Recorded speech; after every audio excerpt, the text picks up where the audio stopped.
বিসমিল্লাহির রহমানির রহিম। সূরাতুল বাকারা ৬০ আয়াত থেকে ৭১তম আয়াত পাঠ করা হবে।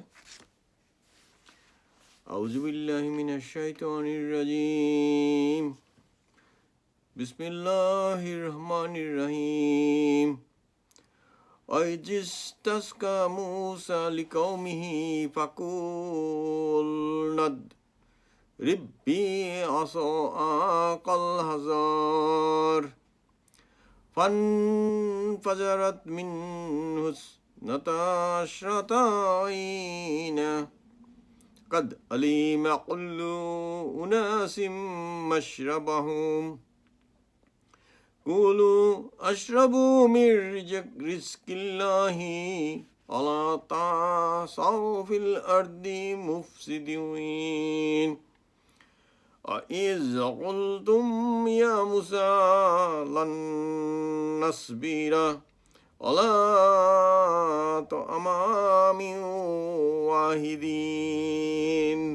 فَادْعُ لَنَا رَبَّكَ يُخْرِجْ لَنَا مِمَّا تُنبِتُ الْأَرْضُ مِن بَقْلِهِ وَقِثَّائِهَا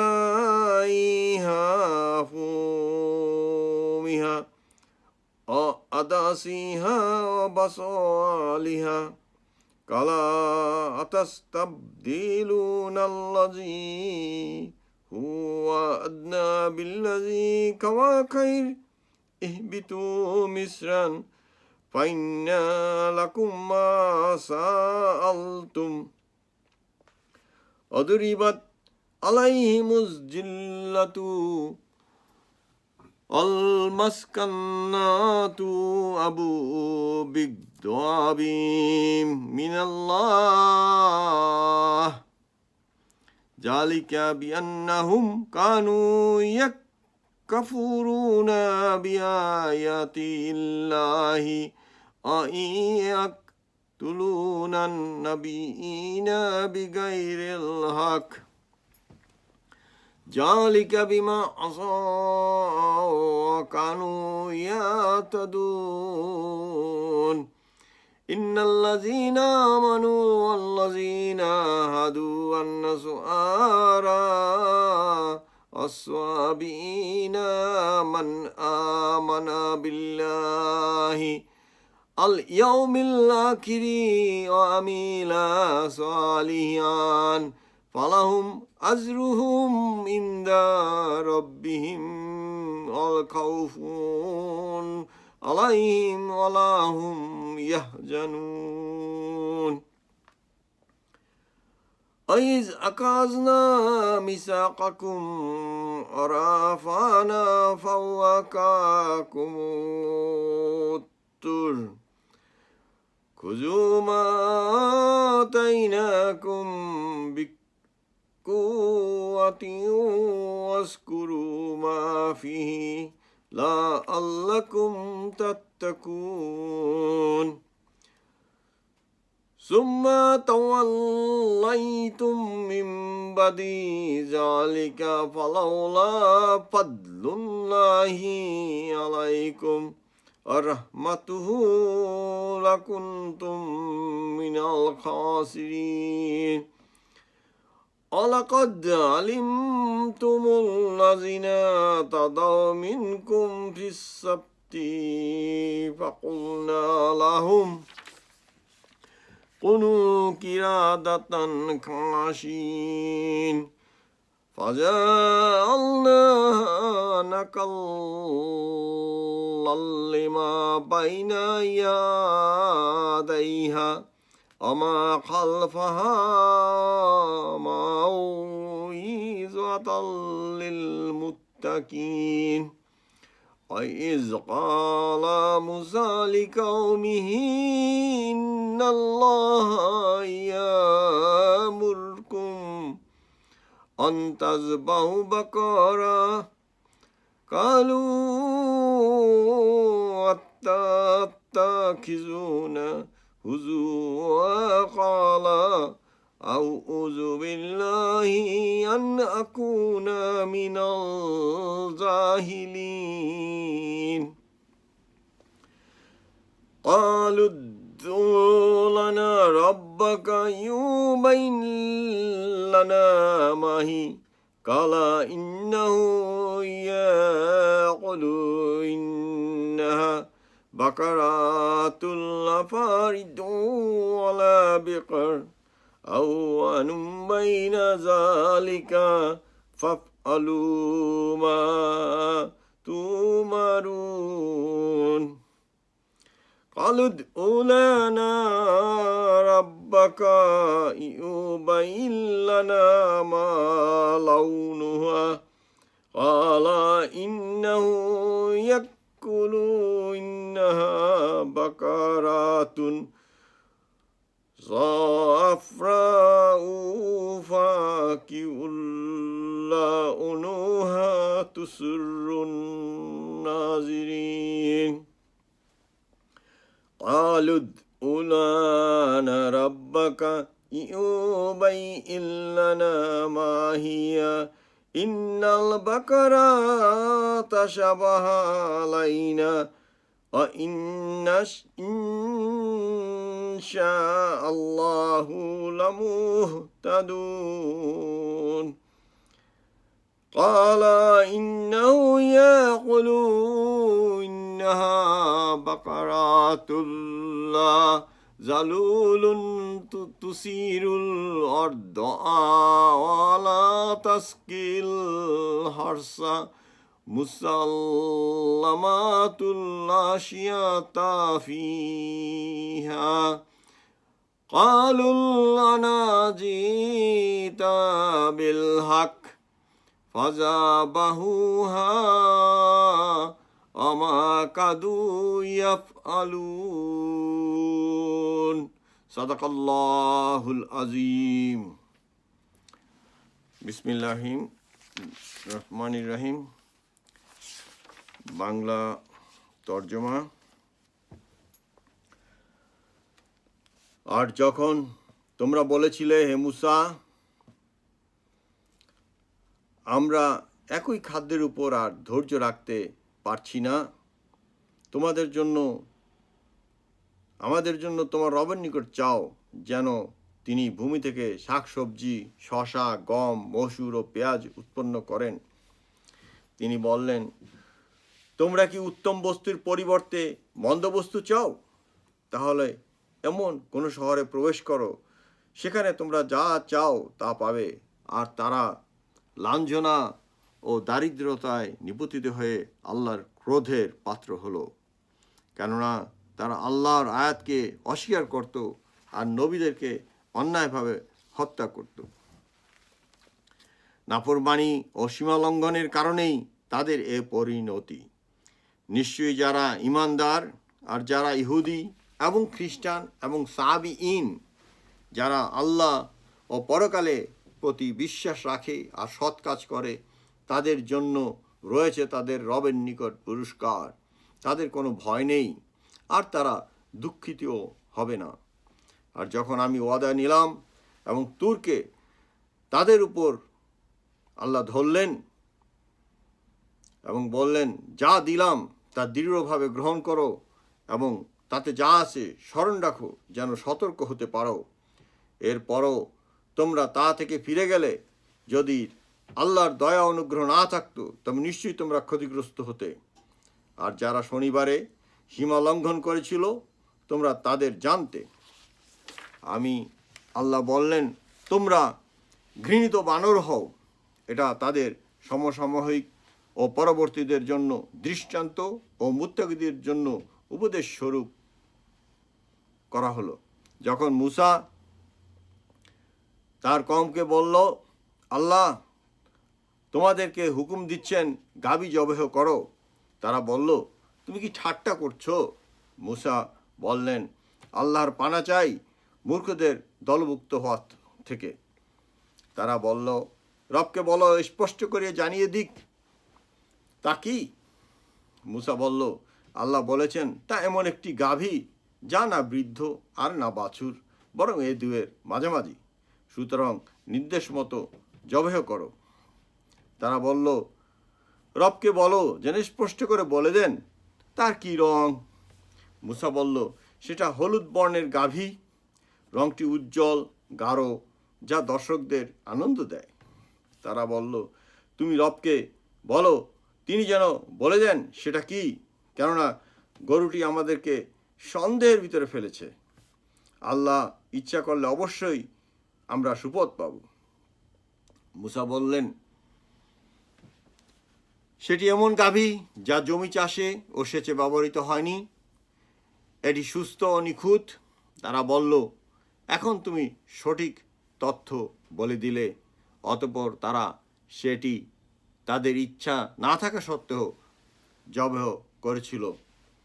আমাদের এই আয়াতগুলির মধ্যে আমরা দেখতে পাচ্ছি যে মুসা আলাইহিসসালাম যখনই চেষ্টা করতেন ওনার কওমকে বিভিন্ন বিষয় বোঝানোর জন্য, আল্লাহর নির্দেশাবলী বোঝানোর জন্য, তারা অনেক সময় তারা তর্কে লিপ্ত হতো এবং এই নিয়ে মুসা আলাইহিস সালামকে বারবার আল্লাহর দরবারে যেতে হতো।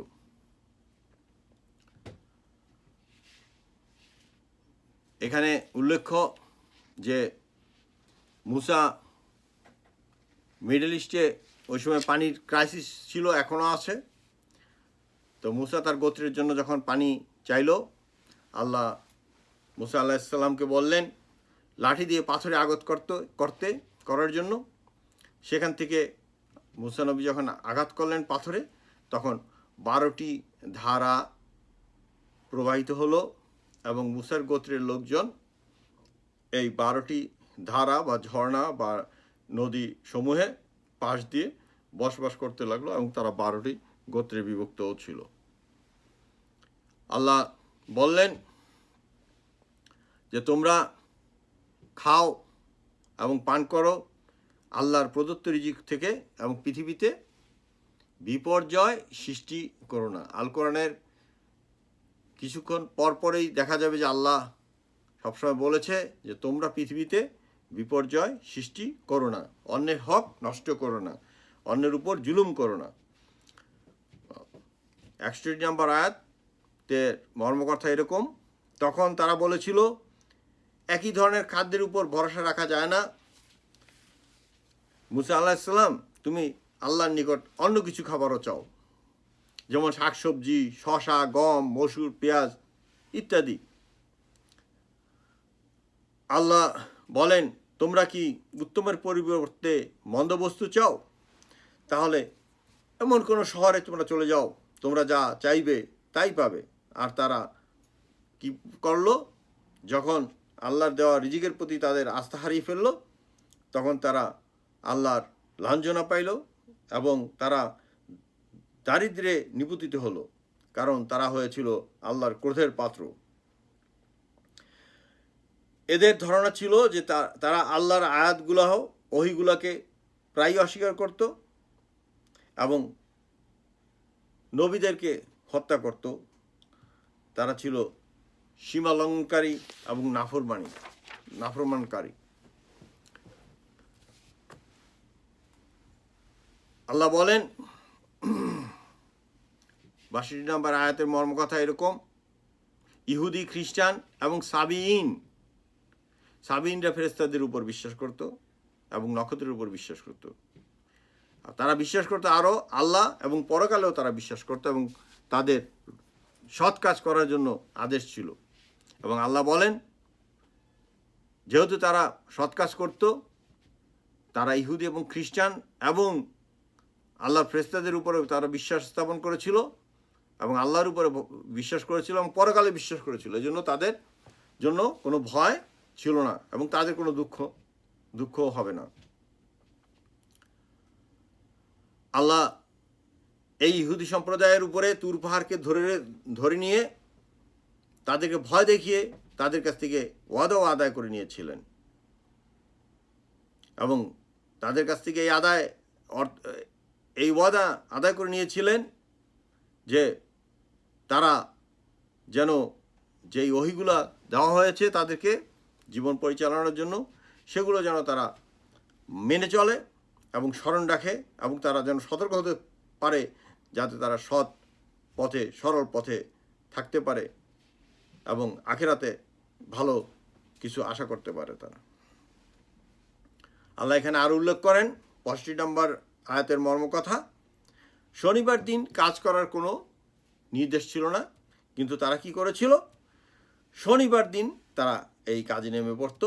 আল্লাহ রাগান্বিত হলেন এবং তাদেরকে বললেন যে তোরা যেহেতু অবাধ্য হয়েছিস, তোরা বানর হয়ে যা। এবং এই উদাহরণটা ছিল ওই সময়ের যার সম্প্রদায় যারা শনিবার দিন কাজ করতো না তাদের জন্য, এবং পরবর্তী মানুষদের জন্য, মুত্তাকিদের জন্য একটি ছিল একটি উপদেশ। মুসা তার কওমকে বললেন আল্লাহর নির্দেশে যে গাভী জবেহ করো। এখানে উল্লেখ্য যে মুসলমানরা গরু কোরবানি করে, অন্য অন্য প্রাণীও কোরবানি করে, গরু তার মধ্যে একটি, এবং সেখানে দেখা যায় যে তারা সাধারণত ষাঁড়ি বেশি কোরবানি দিয়ে থাকে এবং গাভী খুবই কম, এবং যেই গাভীগুলো সাধারণত দেখা যায় যে বাচ্চা দেওয়ার সময় শেষ হয়ে গেছে, ঠিক ওরকম হইলে তখন হয়তো দিয়ে থাকে। এখানে মুসার কওমকে দেখা যায় যে যখন তাদেরকে বলা হলো যে গাভী জবাই করো, তারা নানান ধরনের কথাবার্তা এবং প্রশ্ন করতে শুরু করলো। হ্যাঁ, যদি তারা হয়তো দেখা গেলো যে সরল বিশ্বাসে প্রথমেই একটি গাভী জবেহ করতো, তবে যে কোনো একটি গাভী হইলেই হয়তো তাদের এই কোরবানি বা আল্লাহ যে নির্দেশ সেটা পালন হয়ে যেত।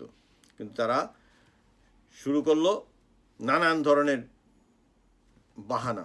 তারা মুসা আলাইহিস সালামকে বললেন, তোমরা কি ঠাট্টা করতেছো? তখন মুসা আলাইহিস সালাম বলল, আমি আল্লাহর কাছে পানাহ চাই যে এরা কী ধরনের মূর্খ যে আল্লাহর নির্দেশ পালন করতে চাচ্ছে না, মানতে চাচ্ছে না।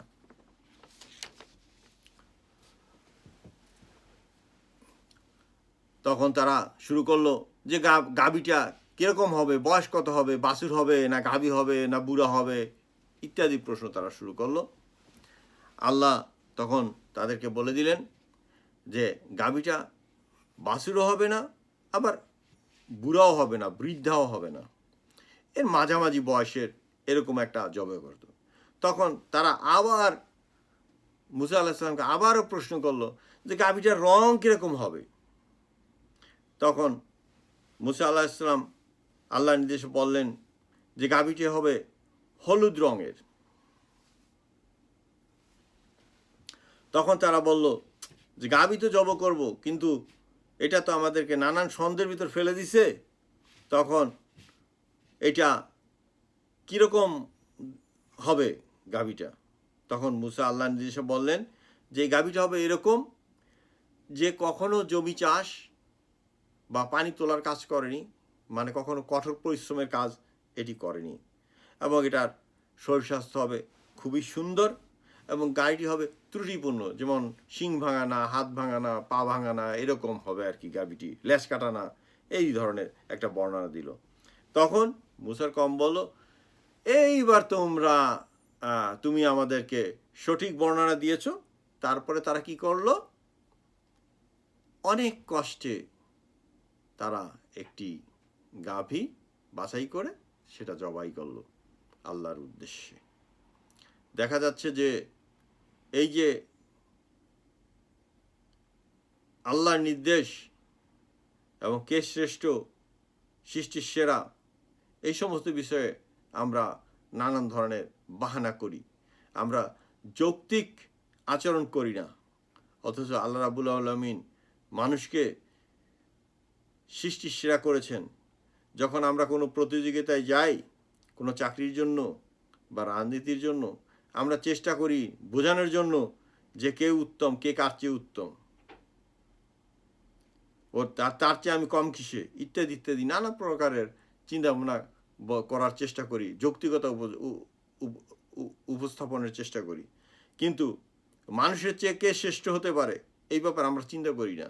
গড কে হইতে পারে, বা আল্লাহ কে হইতে পারে, বা আমার সৃষ্টিকর্তার আচরণ কীরূপ হতে পারে, কত বড় হতে পারে, বা কি প্রক্রিয়ায় তিনি মানুষের কাছাকাছি আসতে পারেন, এই ব্যাপারে আমরা কখনো চিন্তাও করি না এবং অবুঝ আচরণ করি। হ্যাঁ, মনে করি যে কখনো ইঁদুরের মধ্যে খোদা আছে, কখনো মনে করি শুয়োরের মধ্যে খোদা আছে, কখনো মনে করি গাভীর মধ্যেই খোদা আছে, কখনো মনে করি বানরের মধ্যেই খোদা আছে, কখনো মনে করি সাপের মধ্যে খোদা আছে। ধর্ম একটি বিশ্বাস, এ ব্যাপারে কোনো সন্দেহ নাই, কিন্তু তারও ভিতরে যুক্তি আছে। আমরা মানুষ, পৃথিবীতে যত প্রাণী আছে তার মধ্যে সর্বশ্রেষ্ঠ যুক্তিবাদী, এই ব্যাপারে কোনো সন্দেহ নাই। মানুষকে সৃষ্টিসেরা জীব এমনিতে বলা হয় না, কারণ যৌক্তিকভাবেই সে সবার উপরে নিয়ন্ত্রণ রেখে থাকে। কাজেই মানুষের উপর যার নিয়ন্ত্রণ আছে তার রূপটি কি হতে পারে, এই ব্যাপারে আমাদের চিন্তা করার ব্যাপার আছে। তবে কি আল্লাহর রূপ, অনেকে বলে আল্লাহ নিরাকার, এই জিনিসটি সঠিক না। আল্লাহ আমাদেরকে বুঝদান করুক, আল্লাহ আল্লাহর মতোই। কাজেই এই যে জগৎ, সৌরজগৎ নয়, এই যে সৃষ্টির জগৎ, এই যে নক্ষত্রমণ্ডলী আমরা দেখি খালি চোখে, দেখুন তো, একটু চিন্তা করুন তো, যে এর পূর্ব কোথায়, পশ্চিম কোথায়, কোথায় ঊর্ধ্ব, কোথায় অধ। যিনি এটি সৃষ্টি করেছেন তার রূপটি কী হতে পারে, একটু অনুমান করেন। অনুমান করলে এটা আমরা মনে হয় না কোনো কাছাকাছি যেতে পারবো। যাই হোক, আলেমুল গায়েব বা আল্লাহ রাব্বুল আলামিন কী রূপ, কী প্রকার, যারা বেস্তি হবেন তারা হয়তো সেটা দেখতে পারবেন, অন্য কারো পক্ষে সেটা দেখা সম্ভব না। এই চর্মচক্ষে কখনোই সেটি সম্ভব না। এটা এই বুঝটা আমাদেরকে নেওয়া দরকার, যে চর্মচক্ষে আল্লাহ রাব্বুল আলামিন বা আমাদের সৃষ্টিকর্তাকে দেখা সম্ভব না। এবং তিনি প্রতিনিধি পাঠান, যুগে যুগে পাঠিয়েছেন বিভিন্ন গোত্রের কাছে, বিভিন্ন কওমের কাছে। কাজেই যারা আসছেন তারাও মানুষ, তবে তারা মানব সমাজকে নেতৃত্ব দিয়ে থাকেন, আল্লাহর দিকে নিয়ে যেয়ে থাকেন, সৃষ্টিকর্তার কাছাকাছি নিয়ে যাওয়ার চেষ্টা করে থাকেন। কাজেই আমাদেরকে বুঝতে হবে যে আমাদেরকে যে ডাকতে আসেন তিনি আমাদের খোদা হতে পারেন না।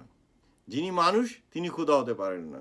যিনি মানুষস্বরূপ আচরণ করেন, খায় দায়, গান গায়, ঘুমায়, তিনি আল্লাহ বা সৃষ্টিকর্তা হতে পারেন না। তিনি আমাদের মতো হইলে আমাদের দলনেতা হতে পারেন, এরূপ হওয়া সম্ভব। যেমন প্রেসিডেন্ট হয়, মন্ত্রী হয়, হতে পারেন।